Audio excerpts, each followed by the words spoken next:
여러분 안녕하십니까? 오늘 하나님 말씀은 에베소서 2장 8절과 9절의 말씀이 되겠습니다. 우리 함께 읽겠습니다. 너희는 그 은혜에 의하여 믿음으로 말미암아 구원을 받았으니 이것은 너희에게서 난 것이 아니요 하나님의 선물이라. 행위에서 난 것이 아니니 이는 누구든지 자랑하지 못하게 함이라. 아멘. 우리가 신앙생활함에 있어서 참 중요한 게 뭐냐면 하나님의 은혜 가운데서 신앙생활을 하는 것입니다. 하나님의 은혜 속에서 우리가 기도 생활도 하고 또 말씀도 우리가 읽고 듣고 또 봉사 생활도 우리가 하는 겁니다. 하나님의 은혜 속에서 하는 거예요.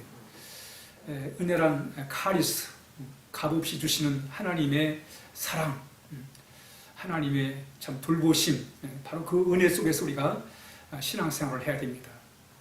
왜 은혜 속에서 우리가 신앙생활을 해야 되느냐?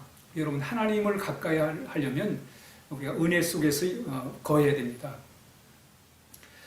그 모세가 이스라엘 백성을 이제 애굽에서 불러내 가지고 가나안을 거쳐서 이제 얼마 후면 가나안 땅에 들어가게 됩니다. 그때 모세는 하나의 걱정거리가 있어요. 그게 뭐냐면 이스라엘 백성들이 가나안 땅에 들어가서 계속해서 하나님을 잘 섬길 것인가, 그게 걱정이 된 거예요. 왜냐하면 이 광야 생활에는 그래도 모세가 있고 해서 하나님을 섬겼지만 막상 가나안에 들어가서 자기 땅에다가 집 짓고 농사 짓고 또 살만하게 형편이 풀리면 그래도 저들이 정말 하나님을 이렇게 잘 섬길까, 그게 걱정이 된 거예요. 어려울 때는 그런 대로 신앙생활 하다가 뭔가 형편이 풀리면 다 자기가 잘 돼가지고 그런 줄 알고 말이죠. 그래서 하나님을 멀리할까봐 모세가 그게 염려가 됐던 것입니다. 그래서 모세는 신명기 8장에서 그걸 강조해요. 뭘 강조해냐면 하나님의 은혜를 잃어버리지 말라는 거예요. 애굽에서 불러내신 하나님의 은혜를 잃어버리지 말아라. 그 종살이하던 그 지긋지긋한 그 애굽 생활에서 하나님이 벗어나게 하시면 잃어버리지 말라는 거예요. 또 광야 생활에서 정말 먹을 것 없고 참 입을 것 없는 그런 상황 속에서 하나님이 때를 따라 먹을 걸 주시고 입혀주시고 신겨주신 그 은혜를 잊지 말라는 거예요. 그래서 이 모세는 이스라엘 백성들에게 하나님의 은혜를 잃어버리지 말아라, 이렇게 얘기를 합니다. 하나님의 은혜를 기억하라는 거예요. 왜? 하나님을 잘 섬기게 하기 위해서. 여러분, 우리가 신앙생활을 잘하는 방법은 뭐냐면 하나님의 은혜를 잃어버리지 않는 거예요. 여러분, 우리가 다 자기 잘난 맛에 살고 자기 능력 의지하고 살고 자기 형편 믿고 살면, 자기 믿고 살면 우리 신앙생활을 제대로 할 수가 없어요. 다 자기 덕분에 된 줄 아는 사람은 하나님을 잘 섬기지 않습니다. 그러나 모든 것이 하나님의 은혜요, 하나님이 보살펴 주시고 하나님이 공급해 주시고 하나님이 인도하신 덕분이다, 이런 믿음을 가질 때에 그 하나님의 은혜를 알 때 우리 신앙생활을 더 잘할 수가 있는 것입니다. 여러분, 기도도 마찬가지예요. 하나님의 은혜를 알아야 기도가 되는 거예요. 내가 살아가는 모든 것이 하나님의 은혜구나. 그럴 때 하나님을 더욱더 잘 섬기게 되는 것입니다. 뿐만 아니라 우리가 하나님의 은혜를 알아야 우리가 교회 신앙생활을 잘할 수 있고 또 일치된 그런 교회 생활을 할 수가 있습니다.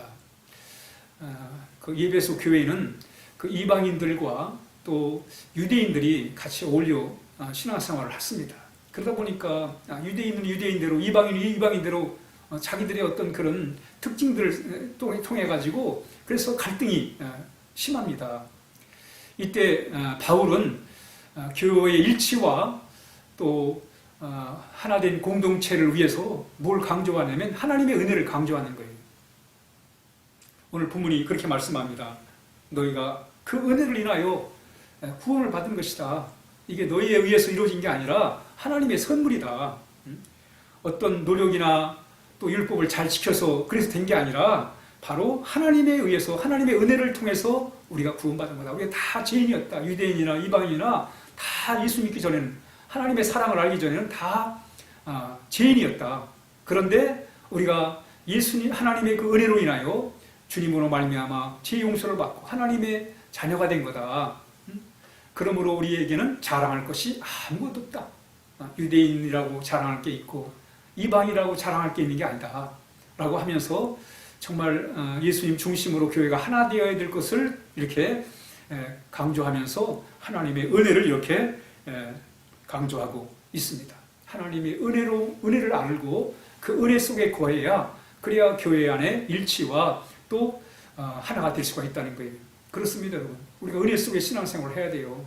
그래야 우리가 정말 겸손하게 신앙생활을 할 수가 있습니다. 하나님의 은혜를 모르면 다 내가 잘나서 된 것처럼 착각을 하게 되고, 그래서 내 고집대로 해야 되고 내 방법대로 해야 되고, 그러다 보면 갈등이 생기고 교회에 어려움을 겪을 수밖에 없는 것입니다.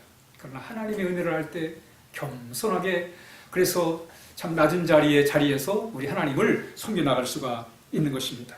여러분, 그 천사의 나팔꽃이 있습니다. 영어로 엔젤 트럼펫인데, 이 꽃의 특징은 나팔 모양으로 되어 있어요. 그런데 그 꽃이, 나팔의 방향이 이렇게 땅으로 보고 있습니다. 그래서 마치 무슨 열매처럼 주렁주렁 꽃이 매달려 있어요. 참 아름답습니다. 그 꽃을 바로 이 천사의 나팔꽃이다, 이름을 지었습니다. 그런데 악마의 나팔꽃도 있습니다. 그런데 이 꽃의 그 방향이 하늘을 쳐다보는 그런 모습을 하고 있습니다. 도도하게 교만한 그런 모습을 가지고 있어요. 그러니까 같은 나팔꽃인데 하나는 땅을 향해 겸손하게 땅을 향해 바라보고 있을 때 천사의 나팔꽃이 되는 것이고, 하나는 하늘을 말이죠, 바라보면서 대드는 것처럼 이렇게 꽃을 펼치고 있음으로 인해서 악마의 나팔꽃이 되어버린 거예요. 그렇습니다. 우리가 겸손히 하나님의 은혜를 알고 겸손하게 하나님을 섬길 때 하나님 겸손한 자에게 은혜를 주시고 은혜 위에 은혜를 더해 주시는 거예요. 왜 우리가 은혜 속에 살아야 됩니까? 은혜가 은혜를 만들어내기 때문에 그래요. 하나님의 은혜를 알면 하나님께서 그 은혜 위에 은혜를 더해 주시는 것입니다.